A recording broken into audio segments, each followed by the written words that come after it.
At 6:47 a.m. on March 14th, 1944, Sergeant Daniel Carson lay motionless in a shell crater 200 yards from German lines near Anzio, Italy.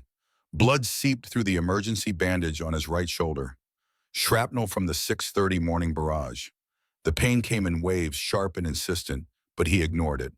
Through his field glasses, he could see them. 3 American soldiers 800 yards east in what they thought was a safe staging area. Private Eddie Morrison, 19 years old, from Brooklyn, sitting on the hood of a Jeep writing a letter. Sunlight caught the thin paper. His handwriting slanted right, neat and careful. Dear Mom.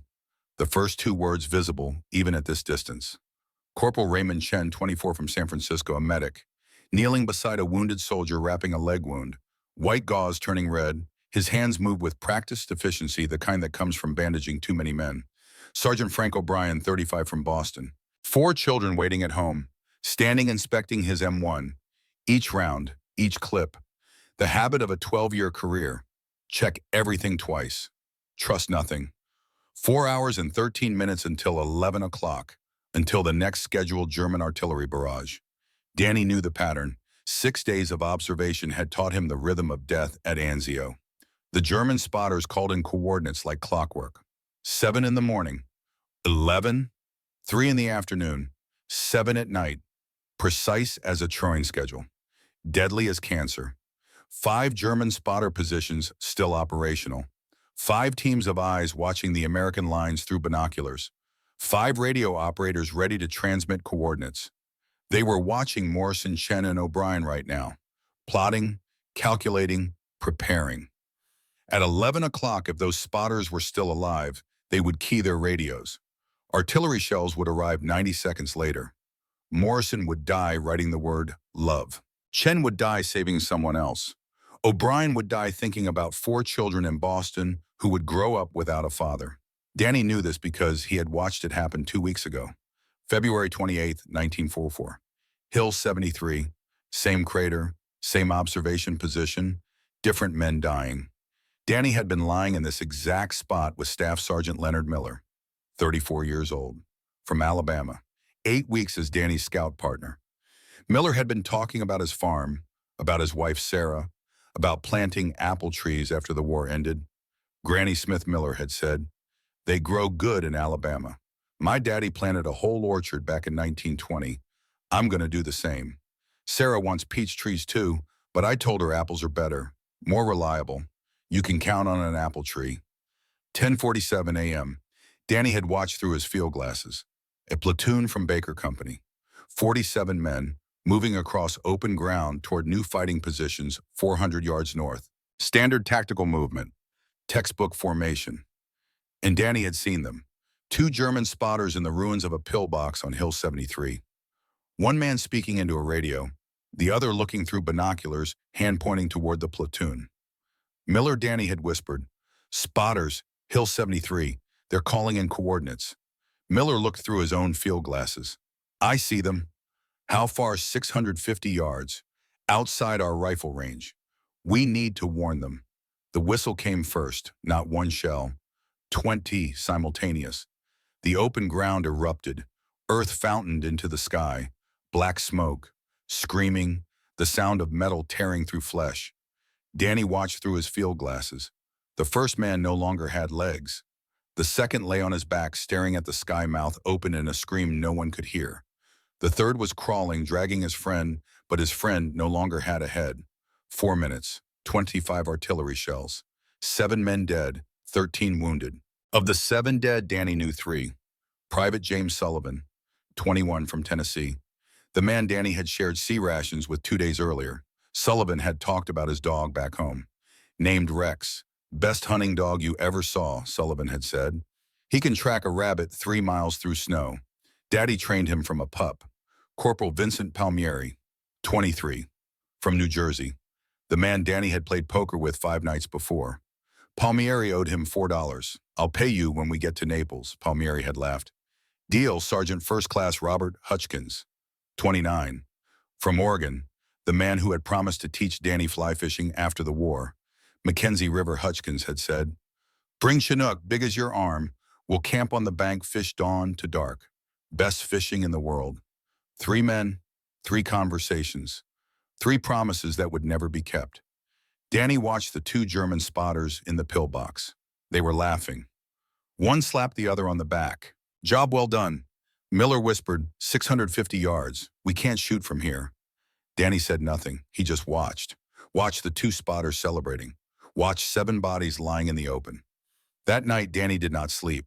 He lay in his tent staring into darkness.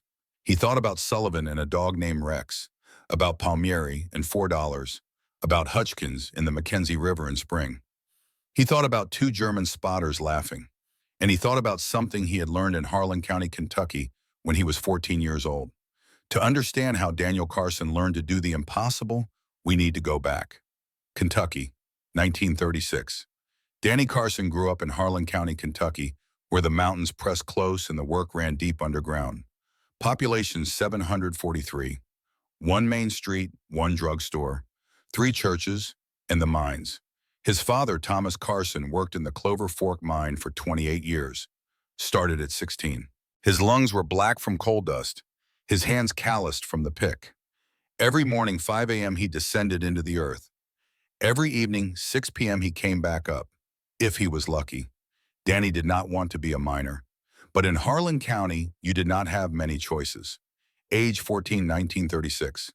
Danny started as a runner, carrying messages between mining crews in darkness. Other runners carried lamps. Danny did not. "It ruins my night vision," he said. The older miners thought he was showing off. Until August 23, 1937. Tunnel D7 collapsed. 6 men trapped 400 feet underground. No light, no air, coal and rock falling like rain. The foreman shouted, "Who knows the way to D7? Danny, 14 years old, stepped forward. "I do." No lights. Tunnels collapsed. "I don't need lights." Danny led the rescue team down. Through the main tunnel. Left fork. Side passage C4. Ventilation shaft 7. Down. Right fork. D7. Complete darkness. Danny navigated by sound. Dripping water meant limestone on the left. Creaking timber meant high pressure move, slow, by smell. Fresh coal meant an active mining area. Methane meant danger, no flames, by feel. Wind meant a ventilation shaft nearby. No wind meant a dead end. They found the 6 men, all alive. Danny let everyone out. Thomas Carson looked at his son. "How did you know the way?" "I didn't know it, Pa. I heard it." 2 months later. October 1937, Danny learned another skill. Big Jack Morrison was the foreman. 6'4", 240 pounds, temper like hellfire. Big Jack hated runners, especially Danny. Kid thinks he's smart. Big Jack had a habit of hitting runners when they passed. No reason, just because he could. Danny observed Big Jack for 2 weeks. He noticed a pattern. Big Jack always stood at the main tunnel junction. He watched the main tunnel where runners came from. But every 3 minutes he turned away to check his pocket watch. A compulsive habit. For 4 seconds, he did not watch the tunnel. Danny started walking past during those 4 seconds. Every day, 6 times per day, Big Jack never hit him again. Big Jack never saw him. Other runners asked, "How do you do it?" "I move when he's not looking." "But he's always looking." "No, he thinks he's always looking." But nobody can look everywhere at once. You have to know when they're not looking. By 1908, age 15, Danny had developed the complete technique.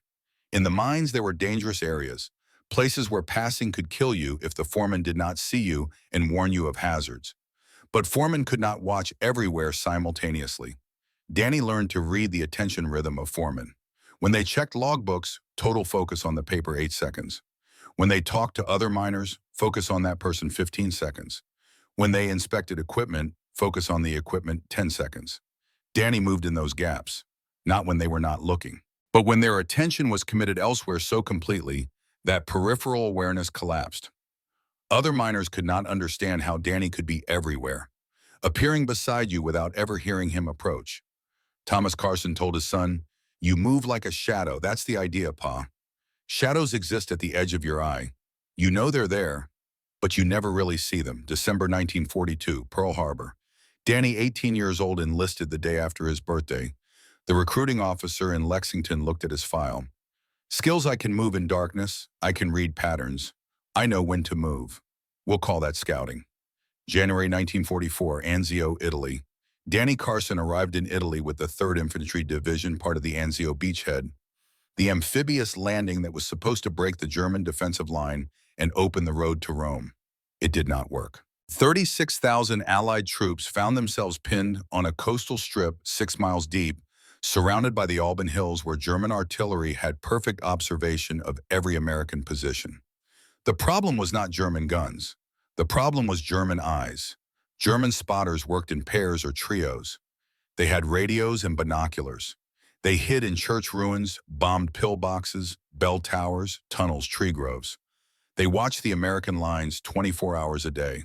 When they saw movement, a platoon advancing a convoy moving a medical station, they called coordinates. Precise coordinates. 90 seconds later, artillery shells arrived. Not luck, not random. Precision. February 8th.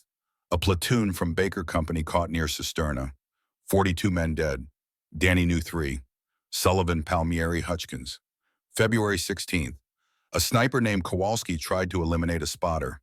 He succeeded, killed 1 man, but the second spotter called coordinates. Kowalski's position obliterated by artillery. 30 seconds. Nothing left to identify except dog tags. March 3rd. Staff Sergeant Leonard Miller died on Hill 73. 7 others with him. Danny requested permission to hunt spotters. Lieutenant Bradford refused. Doctrine is clear, Sergeant. Snipers handle spotters. Scouts do reconnaissance. Snipers are dying, sir, and if we lose scouts, we're completely blind. The answer is no. That night, March 3rd, Danny could not sleep. He lay in his tent thinking about Miller, about Sullivan, Palmieri, Hutchkins, about 42 men from Baker Company. Snipers could not reach the spotters. German observation posts were too far away, 600 to 800 yards, too well hidden, and always working in pairs. 1 man died, the other called coordinates. Artillery could not stop them. Spotters moved constantly. Never in the same position, 2 days running. Airstrikes could not find them. Too small, too hidden. Someone had to get close. Danny thought about Harlan County, about Big Jack Morrison and attention rhythm, about Foreman and peripheral awareness collapse, about moving like a shadow. If I could do it in the mines, why can't I do it here? Night of March 4th through 6th. Testing the theory, Danny began night patrols, unofficial, without permission, just extended reconnaissance. Night 1. He observed a German machine gun nest from 200 yards. 2 men. They changed watch every 30 minutes. During the change, both focused on equipment exchange. 6 seconds when neither watched forward. Danny moved in those 6 seconds. 200 yards to 150. Face in the dirt. Hands pulling body through mud. Not detected. Night 2. Different spotter position. 3 Germans. They rotated watch every 20 minutes. But they had a habit. Every hour, 1 man descended from the observation post to get water. 45 seconds alone, Danny moved in those 45 seconds. 150 yards to 100. Night 3. Closer. A spotter team checking their radio. Static crackling, both men focused on adjusting frequency. Danny moved in the static noise. 100 yards to 75. Night 4. 75 yards to 30 feet. Danny lay in brush listening to 2 German spotters talking. He could hear every word. He could count how many rounds they had. He could smell their cigarettes. And they did not know he was there. March 7th. The report. Danny wrote a 3-page report. He did not know what to call it, so he just wrote the title, The Shadow Linking Infiltration Through Attention, Pattern Exploitation. Concept. Instead of hiding from the enemy, you move in their blind spots by tracking their attention patterns. You become part of their environment, a shadow that exists at the edge of their awareness, but never quite resolves into a target. Method: observe target for 24 to 48 hours. Record attention patterns. Identify commitment gaps, moments when attention is completely focused elsewhere. Move in the gaps, not when they are not looking, but when they are focused so completely on something else that peripheral awareness collapses. Use environmental cover, sound masking, blinding light, natural noise. Do not rush. 1 missed gap equals wait for the next. Test results. 4 patrols, 4 different positions. Distance achieved 30 feet from supposedly impenetrable positions. Not detected once. Intelligence gathered exact locations, numbers, equipment schedules. Danny gave the report to Lieutenant Bradford. March 8th, the forbidden order. Bradford read the report. Twice. His face went white. He called Danny into his tent. "This is insane. It works, sir. You're describing suicide techniques, not reconnaissance. You're getting within 30 feet of enemy positions. One noise, one movement, one mistake, and you're dead or captured. I've done it 4 times. Not detected." "4 times lucky," Bradford shouted. Then he lowered his voice. "Sergeant Carson, you are my best scout. I cannot lose you. We're losing entire squads. Miller is dead. Kowalski is dead. Sullivan, Palmieri, Hutchins all dead because spotters call in fire we cannot stop. And if you die trying this shadow link technique, we lose our best scout and gain nothing." "The answer is no." Bradford stepped close to Danny. "I am making this clear, Sergeant Carson. You are forbidden to attempt this technique. That is a direct order. You will continue standard reconnaissance patrols, and you will not under any circumstances attempt to close within 100 yards of enemy positions." "Understood." "Yes, sir." "Good. Because if I hear you are doing this, I will court-martial you myself." "Dismissed." Danny saluted and left. That night he lay in his tent and thought about 3 men he had never met. Morrison, Chen, O'Brien.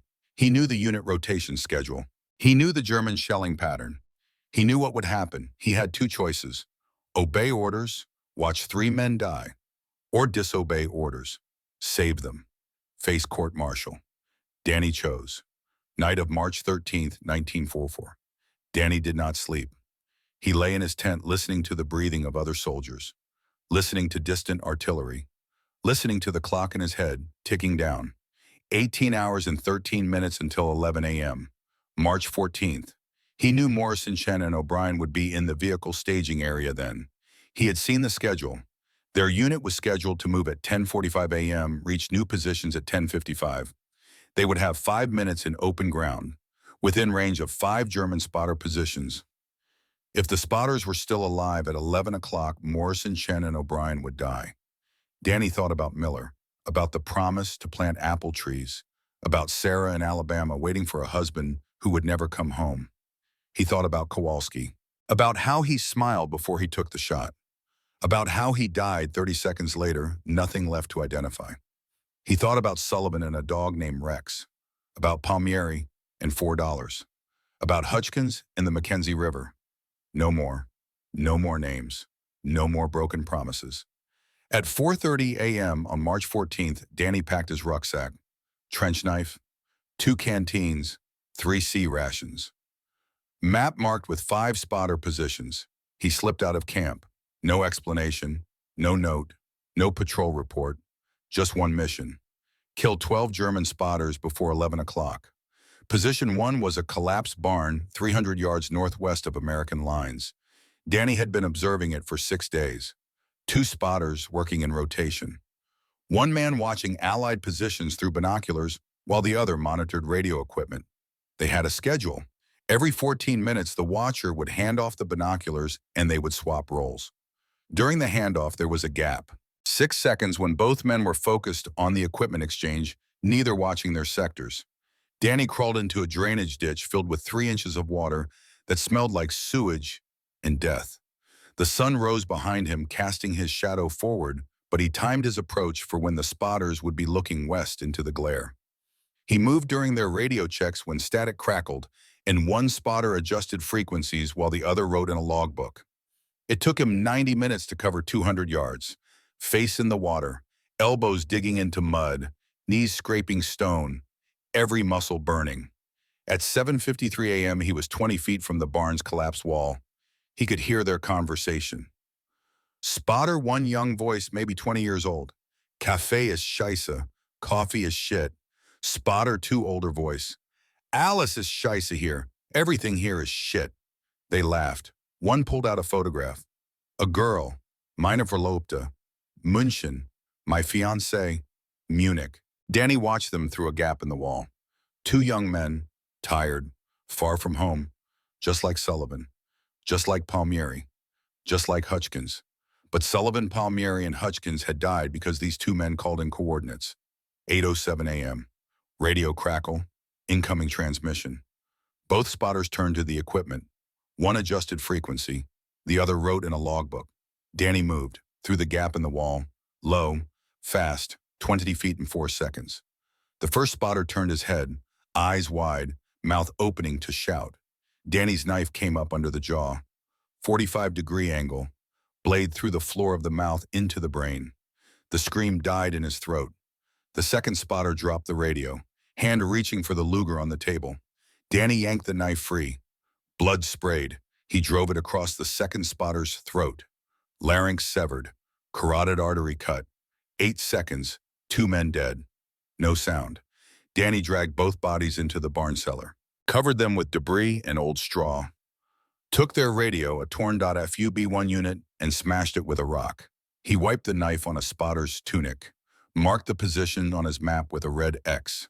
1 position down, 4 to go. 2 hours, 45 minutes. Danny looked through his field glasses toward the east. 800 yards. The vehicle staging area. Morrison was writing his letter. Chen was bandaging someone.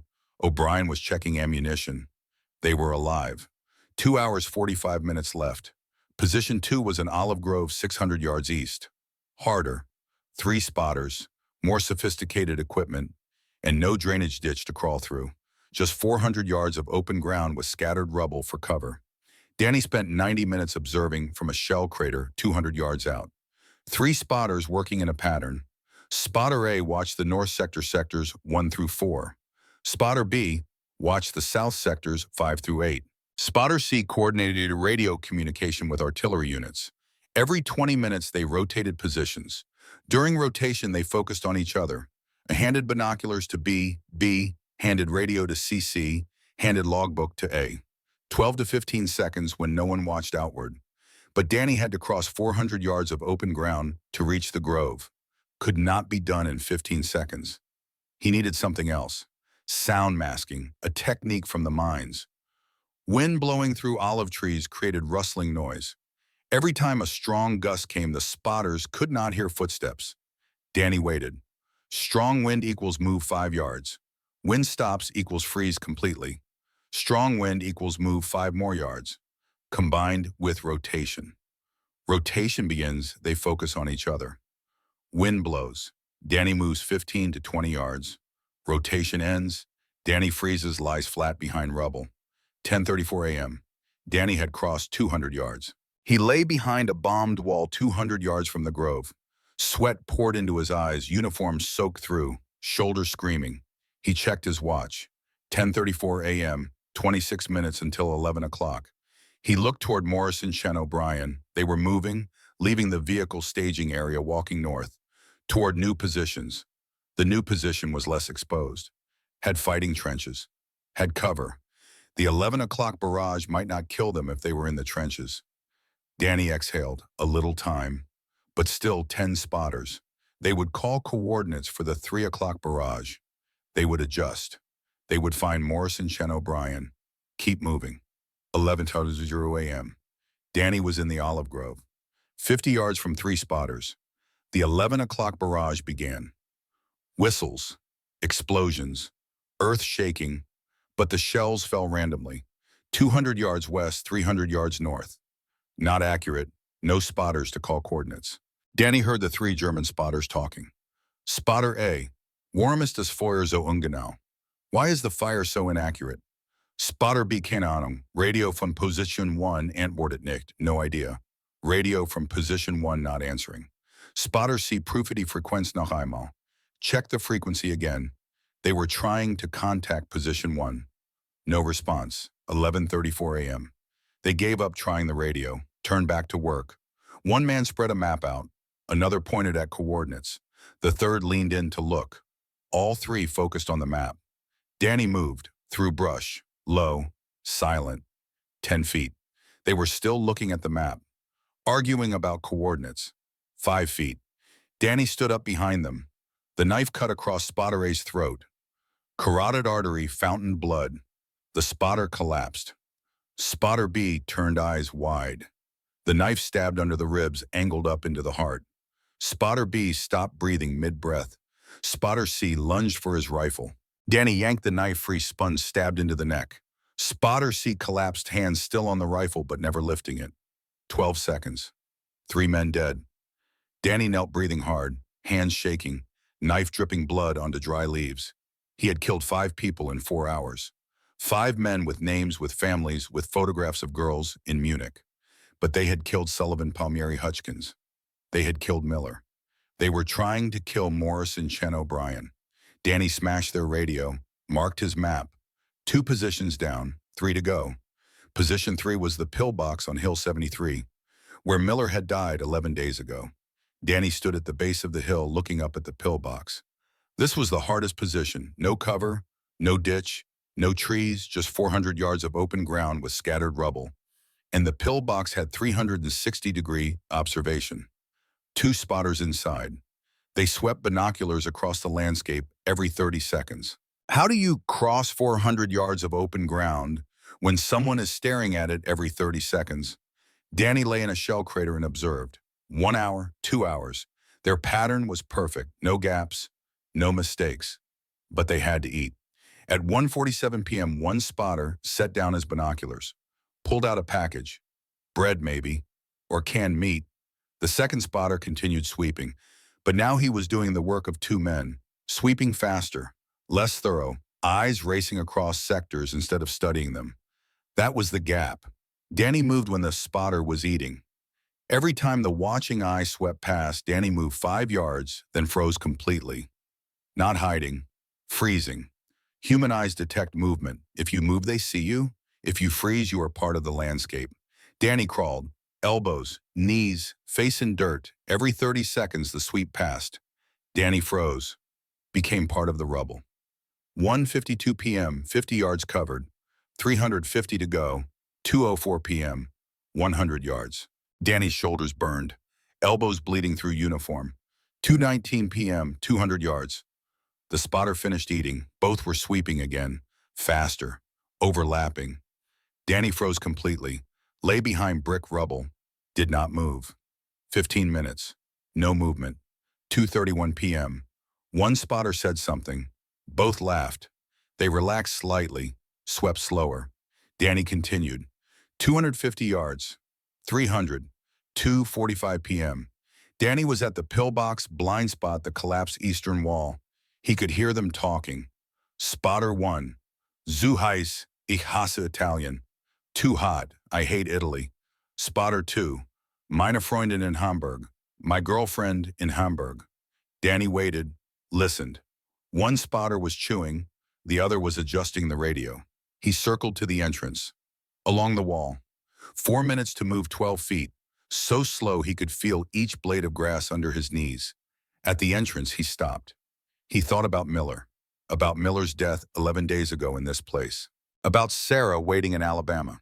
This is for you, Miller. Danny went into the pillbox. Fast.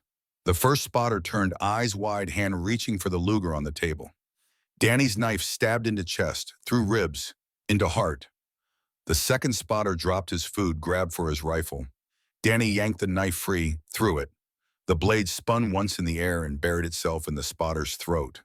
He collapsed, hands clawing at the handle, but it was too late. Both dead.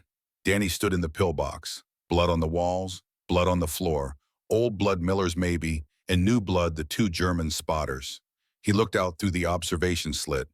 Perfect view of the American lines. This was why Miller had died.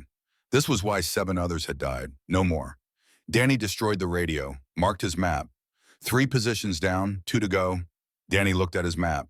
2 positions remaining. Position 4, burned farmhouse 800 yards south. Position 5, tree line 600 yards southeast. Problem, both positions could see each other. If one team saw movement near the other position, they would radio a warning. German infantry would come. Danny could not approach in daylight. He checked his watch. 3:02 p.m. The 3 o'clock barrage did not happen. Or it happened, but inaccurately. No spotters to call coordinates. Danny looked through his field glasses. Morrison and Chen O'Brien were still in their fighting trench, safe, alive. But 2 spotter positions remained. They would report the inaccurate artillery. German artillery units would adjust. The 7 o'clock evening barrage would be more accurate. Danny had 4 hours to eliminate the last 2 positions. or wait until after 7 p.m. and hope Morrison Chen O'Brien survived another barrage. He thought about Miller, about how he had chosen not to act, and Miller had died, not this time. But he could not approach in daylight, so he had to wait. Danny lay down in the shell crater and watched the 7 o'clock barrage. 7:01 p.m.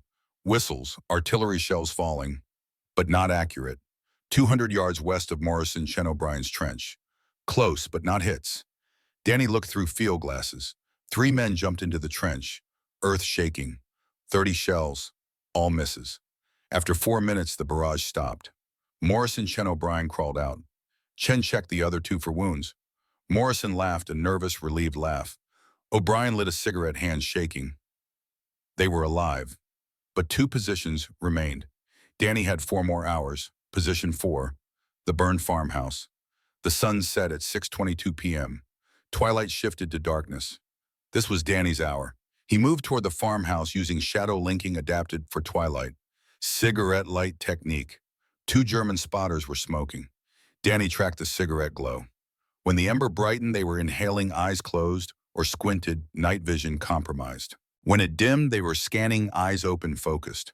Danny moved when the ember brightened. Each inhale equals 2 to 3 seconds movement. 8:04 p.m. Danny was inside the farmhouse. 2 spotters, one sleeping in a corner, the other monitoring radio back to the door. Danny killed the sleeping one first. Knife across throat, carotid artery, cut, died in sleep. The second spotter heard a sound, started to turn. Danny's knife stabbed into kidney, up into lung. The spotter collapsed without a cry. Both dead, radio bait twist. Danny did not destroy this radio. Instead, he used it. He keyed the microphone, transmitted random static. 30 seconds. Then silence. At position 5, the final spotter team would be listening. They would try to understand why position 4 just transmitted nonsense. They would argue about whether to check. They would focus on the radio, not on their observation sectors. That is when Danny would come. Position 5, the tree line. Danny could see them from 400 yards. 2 silhouettes backlit by a small lamp inside their camouflage tent. They were arguing, voices rising. Spotter 1, we are Zoltan position 4 überprüfen. We should check position 4. Spotter 2, es ist nur eine Funkstörung. It is just a radio malfunction. Neither of them was watching outward. Danny moved through darkness. 18 minutes to cross 400 yards. This was like the mines. Complete darkness, navigating by sound and instinct. Every 50 yards he stopped, listened. They were still arguing. 8:47 p.m. Danny was outside their tent. 10 feet. He could hear every word. One had a map spread out. The other was fiddling with the radio, trying to contact position 4. Danny came through the tent flap. They looked up, eyes wide. For 1 second, they did not understand what they were seeing. An American covered in mud and blood, holding a knife dripping blood. Spotter 1 reached for his rifle. Danny's knife cut across his throat. Too fast to see. Blood sprayed across the tent. Spotter 2 lunged for the entrance. Danny caught him from behind, one hand over mouth, the other driving the knife between ribs into heart. The spotter convulsed, went still. Climax 3, physical and emotional exhaustion.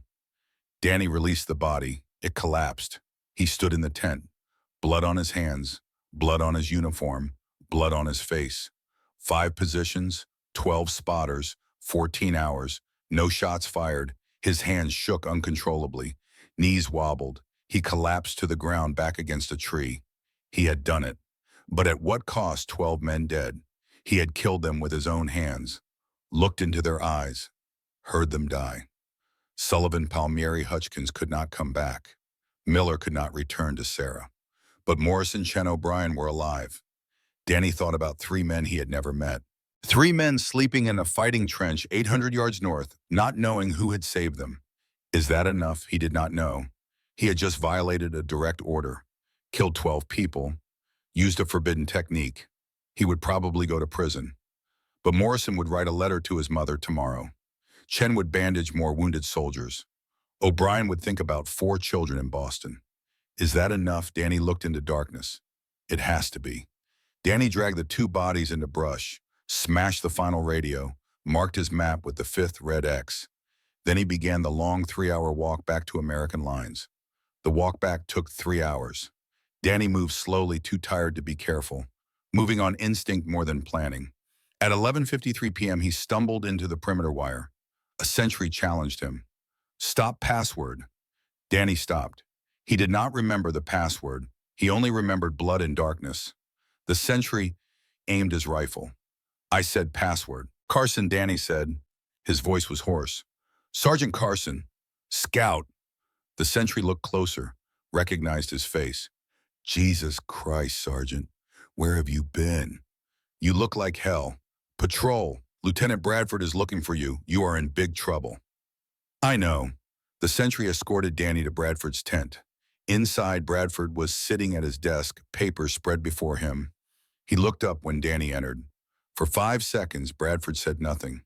He just stared at the blood on Danny's uniform, the mud, the exhaustion on his face. "Sit down, Sergeant." Danny sat. His body collapsed into the chair. Bradford looked at Danny's knife still sheathed, dried blood on the handle. "Where were you, patrol, sir? Don't play that game with me.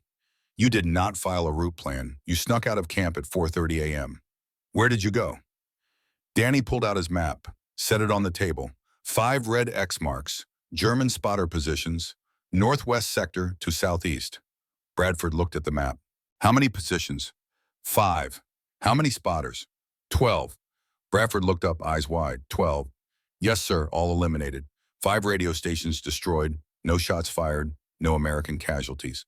Bradford stood up. "You used the shadow link technique."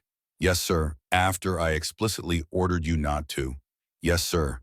"Do you understand what you have done? This is insubordination. This is a court-martial offense." Danny met his eyes. "Miller is still dead, sir. I know Miller is dead. Kowalski is dead. Sullivan, Palmieri, Hutchkins, 42 men from Baker Company, 7 men from Miller's squad. All dead because German spotters called in artillery coordinates. And your solution was to violate a direct order. My solution was to stop more men from dying the same way." Bradford turned back to look at the map. His finger traced the 5 red X marks. "I could court-martial you for this." "I know. You could spend 5 years in prison." "I know. Or worse. Violating orders during wartime can be a firing squad." Danny said nothing. Bradford sat down. He looked tired, 10 years older than 14 hours ago. "Why? Why did you do this when you knew the consequences?" Danny thought about the answer. About Miller and the apple tree farm. About Sullivan and a dog named Rex. About Hutchkins and the Mackenzie River. About Morrison, Chen, and O'Brien. 3 men he had never met, 3 men sleeping 800 yards east, not knowing who had saved them. Because Miller had a wife in Alabama waiting for him to come home. Because Sullivan had a dog named Rex. Because Hutchkins promised to teach me to fish. And because I could not sit in a shell crater and watch 3 more men die when I could do something about it. Bradford stared at him. Pause. 5 seconds. "You know I have to report this." "Yes, sir. You know Division Command will want your head." "Yes, sir." Pause. 3 seconds. "But first I have to verify your claims." Danny blinked. Sir Bradford stood up. "Get some sleep, Sergeant. You look like hell. I will send patrols to verify these positions in the morning. If you are telling the truth, if there are 12 German bodies and 5 destroyed radios, then we will have a very different conversation with Division Command." Dismissed. At 6:15 a.m. on March 15th, 1944, the German dawn barrage opened on Anzio beachhead. But something was wrong. Shells fell randomly, scattered across sectors without coordination. No precision, no bracketing, no walking fire that adjusted onto targets. Just blind firing based on pre-sighted coordinates. 9:00 a.m. A company moved up to probe Hill 73. No artillery response. They reached the pillbox without taking fire. Inside, 2 German bodies, 1 destroyed radio, blood on the floor. The captain radioed back. Hill 73 secured. Enemy spotters, KIA. No American casualties. 10:30 a.m. A patrol checked the collapsed barn. Found 2 bodies in the cellar. Smashed radio. Another patrol checked the olive grove. 3 bodies. Destroyed radio. The burned farmhouse. 2 bodies. Radio still there but smashed. The tree line. 2 bodies. Destroyed radio. By noon, the rumor spread through the division like wildfire. Someone had eliminated 5 German spotter positions in one day. 12 spotters, 5 radios, all with knives. No shots fired. Officers did not know who had done it. Soldiers started guessing. Has to be Rangers. No OSS. Maybe British SAS. By 3:00 p.m., someone figured out the truth. It was Carson, the scout from Kentucky. He did it alone. 7:30 p.m. Danny was escorted to division headquarters. He expected court-martial proceedings. Instead, he found himself standing before Colonel John Mitchell, division intelligence officer. Mitchell was studying Danny's map, his face somewhere between fury and fascination. Sergeant Carson, yes, sir, you have created a significant problem. Yes, sir. Mitchell set the map down. Lieutenant Bradford wants me to court-martial you for insubordination. He is not wrong. You violated a direct order. Yes, sir. Pause. 3 seconds. However, Mitchell walked around the desk. In the 24 hours since you eliminated those spotter positions, German artillery effectiveness has dropped 63%. Danny blinked. Sir, 63%, Sergeant. Do you understand what that means? No, sir. It means you saved more lives in one day than most soldiers save in an entire war. Mitchell turned to look at Danny. It also means we need to figure out what we are going to do with you. Mitchell sat down behind his desk. We cannot court-martial you. Sir, if word spreads that we are punishing the man who just crippled German artillery, morale will collapse. Soldiers will think command does not care about saving their lives. But we also cannot reward you for blatant insubordination. So we are going to do something else. Danny waited. You will teach your technique. Sir Mitchell walked to the wall map, a larger map of Anzio with dozens of German positions marked in red. We are assembling a specialized unit, men who can do what you did. Get close, eliminate spotters, destroy radios, disappear. You will train them, you will lead them, and if they are as effective as you, we will expand the program across the entire Fifth Army. I am not being court-martialed. Oh, you are absolutely being court-martialed, Mitchell said. But the sentence is suspended pending your service with the new unit. Consider it probation with extreme prejudice. You teach your shadow linking technique. You lead missions. You do not get shot. Those are the terms. Acceptable. Danny nodded. Yes, sir. Good. Report to Captain Patterson tomorrow at 600 hours. Dismissed. When Danny left headquarters, Lieutenant Bradford was waiting outside. The night air was cold. Somewhere in the distance, artillery rumbled. Sergeant. Danny stopped. Sir, Bradford looked at him for a long time. His face was unreadable in the darkness. I still think you are insane. Yes, sir, but I also think you did the right thing. Bradford paused. Do not make me regret not court-martialing you. I will not, sir. And Carson, Bradford's voice softened. What you did today. 12 men in 14 hours. Most soldiers never do that in an entire war. I do not know if that makes you a hero or something else. But I know Miller would be proud. Danny felt something catch in his throat. He nodded, could not speak. Bradford walked away into the darkness. Morning of March 16, 1904, before reporting to Captain Patterson, Danny walked to the area where Morrison, Chen, and O'Brien were assigned. He did not know why. He just needed to see them. Needed to know it had been real. He found all 3 alive. Morrison sat on a jeep hood writing another letter. His handwriting still slanted right, neat and careful. Dear Mom, made it through another day. The weather is getting warmer. Spring is coming even to this awful place. Chen knelt beside a wounded soldier organizing medical supplies. Gauze, morphine, sulfa powder. Everything in perfect order. He hummed something in Cantonese, a song his mother used to sing. He would later tell his wife it was the only thing that kept him sane during the war. O'Brien stood smoking, talking to another sergeant, laughing about something. A big, honest laugh. The kind of laugh from a man who had no idea death had been 10 feet away yesterday, who did not know a stranger had killed 12 people to keep him alive. They did not know. They would never know. Danny stood 50 feet away, half hidden behind a supply truck, watching them. 3 men, 3 complete strangers. Alive because he had violated a direct order, because he had risked execution, because he had killed 12 people with a trench knife in 14 hours. Was it worth it? Morrison laughed at something he had written, scratched it out, wrote something else. Maybe a joke about the food. Maybe a memory of home. Something to make his mother smile when she read it in Brooklyn 2 weeks from now. Chen finished bandaging the wounded soldier, patted his shoulder, said something reassuring. The soldier nodded, relieved, grateful to still have a leg, to still be alive. O'Brien blew smoke toward the sky, blue sky. Clear, a beautiful day at Anzio. Tonight he would write to his wife, tell her he was fine, tell her he loved her, tell her he would see her soon, and in 6 months when the war moved north, he would keep that promise. Yes, Danny thought. Yes, it was worth it. He turned and walked toward the training area where Captain Patterson was waiting. The next 6 weeks changed everything. Captain Patterson was not like Bradford. Patterson had worked with the OSS in North Africa. He understood unconventional warfare. He understood that sometimes the rules existed to be broken. He assembled 12 men, scouts who could read terrain, snipers who understood patience. One former burglar from Brooklyn named Vincent DeLuca, who had been given a choice between the Army and 5 years in Sing Sing. Vinny had chosen the Army. Barely. Danny taught them everything he knew, how to read attention patterns. Watch a man for 6 hours. Learn when he checks his watch, when he lights a cigarette, when he turns to speak to someone else. Those are the gaps. Those are when you move. How to move in blind spots. Not when they are not looking. When their attention is committed elsewhere so completely that peripheral awareness collapses. There is a difference. How to use environment.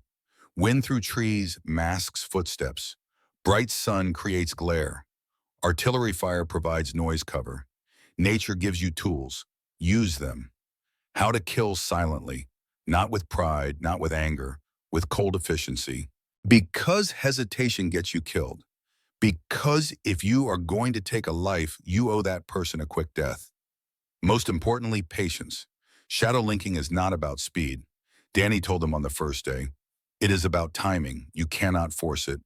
You wait for the pattern to create a gap. Then you move. If you force it, you die. If you wait, you survive. Week 1, everyone got caught during training exercises. Week 2, half got caught. By week 4, they were succeeding 80% of the time. Vinny DeLuca was the best of them. He moved like smoke, like a ghost.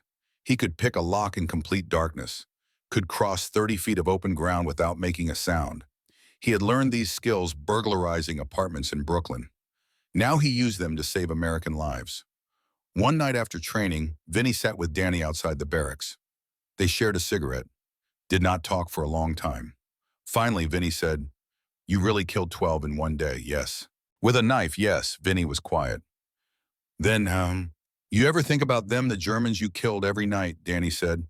"Me too." Vinny flicked ash from his cigarette. "And I have not killed anyone yet. Just thinking about it keeps me awake." "That is good. Good means you are still human. The day it stops bothering you is the day you need to quit." Vinny looked at him. "Does it bother you?" Danny thought about the young spotter in the barn, the photograph of the girl in Munich. 12 faces that visited him every time he closed his eyes. "Yes," Danny said, "every single day." April 23rd, 1944. First mission, German spotter network in the ruins of Cisterna. 4 positions, 8 spotters. Coordinates for this network had killed 17 Americans in the past week. Danny took his team in at midnight. They split into 4 pairs. Each pair assigned 1 position. Danny and Vinny took the bell tower. The hardest position. 2 spotters inside both, awake, both alert. This was the position that had killed a sniper team 2 days earlier. They observed for 2 hours from 300 yards. Learn the pattern. Every 6 minutes, 1 spotter descended from the upper level to check their supply cache on the ground floor. 30 seconds alone at each level. 2:38 a.m. The first spotter descended. Danny went up the exterior stairwell. Silent, slow. Found the second spotter at the observation post, binoculars pressed to his eyes, watching the American lines. Danny's knife opened his throat. The spotter dropped without a sound. Below, Vinny took the first spotter as he bent over the supply cache. Quick, clean, professional. Both radios destroyed. Both bodies hidden. By 4:47 a.m., all 4 positions were eliminated. 8 German spotters dead. 0 shots fired. 0 American casualties. The Allied offensive launched at dawn. German artillery fired blind. The shells fell randomly, uselessly. The breakout succeeded. 17 Americans lived that day because Danny and Vinny and 10 other men had done the impossible. By May, Danny was training 30 men. By June, the program expanded to every division in Fifth Army. They had an official name, Deep Reconnaissance Sections, but everyone knew what to call them. Shadow Link Teams. The Germans noticed? Of course they noticed. By July, German spotter casualties in Italy had reached crisis levels. Networks that should have been secure were collapsing overnight. Bodies found with throats cut, radios destroyed, no evidence of how attackers had approached. A captured German after-action report dated July 18, 1944, described it. Lieutenant Klaus Werner, artillery observer, wrote, "Our spotter networks are being systematically eliminated by an unknown American unit. They approach in darkness. They kill without sound. We have no defense against this tactic. Recommend immediate withdrawal of all forward observation posts to positions at least 1,000 meters from enemy lines." The recommendation was ignored. German doctrine did not account for shadow linking. German officers believed their defensive positions were impenetrable. They were wrong. By August, German artillery effectiveness at Anzio had dropped 61%. By September, 68%. By the time the campaign ended in May 1945, Shadow Link teams had eliminated over 400 German spotters. Conservative estimate, between 800 and 1,200 American lives saved. Danny Carson received no medal, no commendation. His name appeared in classified after-action reports that would remain sealed for 50 years. May 10, 1945, 2 days after Germany surrendered. Danny was discharged with the rank of staff sergeant. He took a bus from Naples to Rome, to Naples again, to a transport ship to New York, to another bus to Kentucky. He arrived in Harlan County on May 28, 1945. His father met him at the bus station. They shook hands, did not hug. That was not how men in Harlan County showed emotion. "You look tired, son. I am Pa." They walked home. Did not talk about the war, never would. Danny got a job in construction, then went back to the mines because that was what men did in Harlan County. The work was hard, dangerous, but it was clean. No one died because of decisions Danny made. In 1946, he married Sarah Mitchell. She worked at the diner on Main Street, made the best apple pie in 3 counties. They had 3 children, Thomas in 1947, Elizabeth in 1949, Michael in 1952. Danny never talked about the war, not to Sarah, not to his children, not to anyone. But every year on March 14th, he would receive a phone call. Vinny DeLuca, from Brooklyn. 10 minutes. Never directly about the war, just checking in, making sure they were both still alive. Still okay, still carrying it. March 14th, 1986. The phone rang at 6:47 a.m. Danny was already awake, sitting on the porch, coffee in hand, watching the sun rise over the Kentucky mountains. Sarah brought him the phone. "It is Vinny." Danny took it. "Hello? Happy anniversary," Vinny said. His voice was older now, rough from 40 years of smoking. 42 years, Danny said. 42 years. Christ, we are old men now. We are. Silence for a moment. Then Vinny said, "You still have the dream sometimes." "Me too." Vinny coughed, lit a cigarette. Danny could hear the lighter through the phone. "You know what I think about what that night at Cisterna, the bell tower? I killed that German spotter. Quick, clean, just like you taught me. And afterwards I found a letter in his pocket. From his mother. She was worried about him, told him to stay safe, to come home." Danny closed his eyes. "I think about that letter every March 14th, Vinny said. Wonder if she ever found out what happened to him. Wonder if she spent the rest of her life waiting for a letter that never came. Probably," Danny said quietly. "We saved lives, right? That is what we tell ourselves. We saved Morrison and Chen and O'Brien. We saved 1,200 Americans. We did. Then why does it still feel like we did something wrong?" Danny watched the sun rise. The same sun that had risen over Anzio 42 years ago. The same sun that rises over every battlefield. Because we did do something wrong, Vinny. We killed people. Young men who were far from home, who had mothers and girlfriends and dreams. We killed them, and that is always wrong. Even when it is necessary. Even when it saves other lives. It is still wrong. Vinny was quiet for a long time. "Then you ever regret it?" "Oh," Danny said. "But I carry it." "Yeah," Vinny exhaled smoke. Me too. They talked for another 5 minutes. About nothing. About everything. Then they said goodbye. Same time next year. Danny hung up the phone. Sat on the porch until the sun was fully up. Sarah came out with more coffee. Sat beside him. Put her hand on his. You okay? I am fine. She did not believe him. But she knew better than to push. After 40 years of marriage, she understood there were places Danny went that she could not follow. That was the last time Danny talked to Vinnie DeLuca. January 4th, 1987, Daniel Carson died in a hospital in Lexington. Heart attack. He was 62 years old. Too young, but 40 years in the mines and 42 years carrying 12 faces had worn him down. His obituary in the Harlan Daily Enterprise was 4 paragraphs. Most of it about his work in the community, his family, his time as a deacon at First Baptist Church. One paragraph mentioned military service. Mr. Carson served with distinction in the United States Army during World War II, seeing action in the Italian campaign. He was a devoted husband, father, and friend who will be deeply missed. No mention of Shadowlink. No mention of 12 spotters eliminated in one day. No mention of 400 more. No mention of 1,200 lives saved. The funeral was on January 8th. 70 people attended. Vinnie DeLuca flew in from New York. Captain Patterson, now retired and gray-haired, drove from Virginia. A dozen other men Danny had trained appeared without being asked. They stood in the back, did not say much during the service. But afterwards they gathered at the grave, stood in a loose circle, said nothing. Finally Patterson spoke. He was the best of us. The others nodded. Vinnie said, he carried it better than the rest of us. He did not carry it better, Patterson said. He just carried it quieter. They stood in silence. 12 men who had learned to kill in darkness, who had saved hundreds of lives, who carried faces that haunted them. After everyone else had left, Vinnie approached Sarah. She was standing alone by the grave. Mrs. Carson, I am Vincent DeLuca. I served with your husband. Sarah looked at him. Her eyes were red but dry.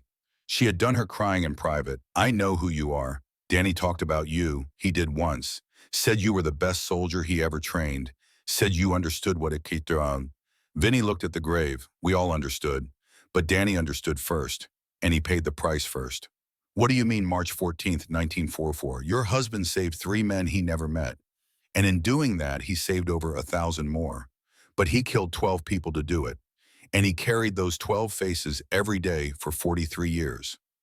Vinnie wiped his eyes. That is what I mean by price. Sarah nodded slowly. She had known something happened on March 14th. Had known for 40 years. But Danny had never told her the details. Thank you for telling me, she said. He was a good man, Vinnie said. The best man I ever knew. I know. 16 years later, 2003. A military historian named Dr. David Richardson was researching unconventional tactics in the Italian campaign. He found a reference to specialized reconnaissance sections in a declassified Fifth Army report. The details were sparse, but intriguing. Richardson spent 4 years tracking down veterans, reading after action reports, interviewing old men who had not spoken about these things in 50 years. Slowly, he pieced together the story. In 2007, Richardson published his book, Silent Hunters: Deep Reconnaissance in the Italian Campaign. One entire chapter was dedicated to Daniel Carson and the Shadowlink teams. Richardson's key calculation. Shadowlinking reduced Allied casualties in Italy by approximately 11% during the 18 months the program operated. 11% of 15,000 American deaths equals 1,650 soldiers. 1,650 men who came home instead of dying on Italian hillsides. Who married? Who had children? Who built lives? All because a coal miner from Kentucky learned to move like a shadow and taught others to do the same. When Richardson's book was published, Sarah Carson was 83 years old. She read the chapter about her husband 3 times. Then she called her son, Thomas. You need to read this. Thomas read it, called his siblings, Elizabeth in California, Michael in North Carolina. They all read it. That weekend they gathered at their mother's house in Harlan County, sat around the kitchen table, the same table where they had eaten breakfast for 30 years, while their father sat quietly, never talking about the war. He never told us, Thomas said. No, Sarah said. He did not. 1,650 people, Elizabeth said softly. He saved 1,650 people and killed 12, Michael added. That is in the book too. They sat in silence. Finally, Sarah said, "Your father believed both things were true, that he had saved lives and that he had taken lives. He carried both, every day, for 43 years." She looked at her children. "That is who he was. That is what made him your father." In 2009, the Army officially recognized Shadow Link teams. A ceremony at Fort Benning. A plaque in the Infantry Museum. Recognition 64 years too late. Sarah Carson did not attend. She was 85, too old to travel, but she sent a letter that was read at the ceremony. It said, "My husband Daniel Carson was a good man who did a hard thing because it needed doing. He saved lives. He paid a price. He never asked for recognition because recognition was not why he did it. He did it because young men were dying and he knew how to stop it. That is all. That is enough." The letter was framed and hung beside the plaque. March 14, 1944, 6:47 a.m. Daniel Carson lay in a shell crater 200 yards from German lines. Blood on his shoulder, pain in waves, 4 hours and 13 minutes until Morrison, Chen, and O'Brien would die. He did not think about medals, did not think about recognition, did not think about ceremonies 60 years in the future. He thought about Miller, about apple trees, about a wife in Alabama who would never plant them with her husband. He thought about Sullivan and a dog named Rex, about Palmieri and $4, about Hutchkins and the Mackenzie River. He thought about 3 men he had never met who were about to die unless he did something impossible. No more names, no more broken promises. Danny began crawling toward the collapsed barn. That is the story, not the story in history books, not the story on plaques at Fort Benning. The real story, a coal miner from Kentucky who learned to read attention patterns in darkness, who violated orders to save 3 strangers, who killed 12 men in 14 hours, who trained others to do the same, who saved 1,650 lives, who carried 12 faces for 43 years, who woke at 6:47 every March 14th and remembered, who talked to Vinnie DeLuca for 10 minutes every year, who never asked for recognition because recognition meant explaining and explaining was impossible, who died at 62 in a hospital in Lexington, who was buried in Harlan County, who slept in the same soil he had worked for 40 years.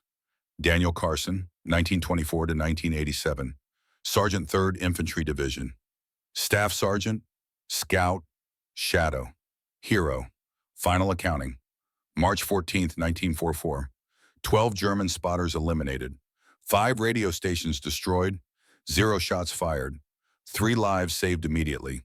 Morrison, Chen, O'Brien, 1944 to 1945. Over 400 spotters eliminated by Shadow Link teams. 58% reduction in German artillery effectiveness. 1,650 lives estimated saved. Cost, 12 men killed. 43 years carrying their faces. Court-martial suspended. No medal during life. 62 years of silence. Recognition 20 years after death. But Morrison lived. Opened a bookstore in Brooklyn. 2 children. Chen lived. Became a surgeon in San Francisco. Saved hundreds more lives. O'Brien lived. Raised 4 children in Boston. Met 11 grandchildren. 1,650 soldiers went home. Married. Had children. Built lives. And all because one man said no more names. No more broken promises. That was enough. These stories deserve remembering. Share Daniel Carson's story. Remember that heroes do not always follow orders. Sometimes they follow conscience instead. Comment about what moved you most. Remember the name. Daniel Carson, Sergeant, Scout, Shadow. The man who saved 1,650 lives and carried 12 faces. No fanfare, no glory, just the quiet knowledge that when choosing was impossible, he chose. And he lived with it every day until he died. That is heroism.